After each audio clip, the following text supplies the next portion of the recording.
আয়োজিত আজকে debate competition 2024 এর আজকে আমার যে ডিবেটর যারা আছো তাদেরকে স্বাগত জানাই, অসংখ্য ধন্যবাদ জানাই মডারেটরকে।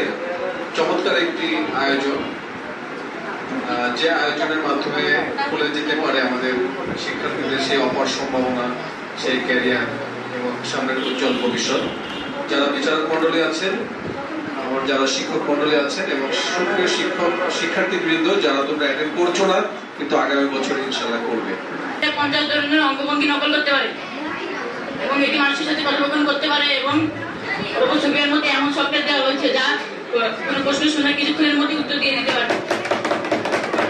প্রযুক্তি নির্ভর যুগে আমরা সবাই চাই একটু আরাম পেতে, প্রযুক্তিকে বাদ দিয়ে আমরা একটি সকালে কল্পনা করতে পাই। রিধান, জাইমা, সানজু বিচারক প্যানেলের বা বিচারক মণ্ডলীদের দৃষ্টি আকর্ষণ করছি এবং পক্ষ এবং বিপক্ষ দল বিতর্কিতদের দৃষ্টি আকর্ষণ করছি। মনোযোগ দিয়ে শুনতে হবে। আমাদের খেয়াল রাখতে হবে বাচন ভঙ্গিতে রয়েছে নাম্বার 5, উচ্চারণের ক্ষেত্রে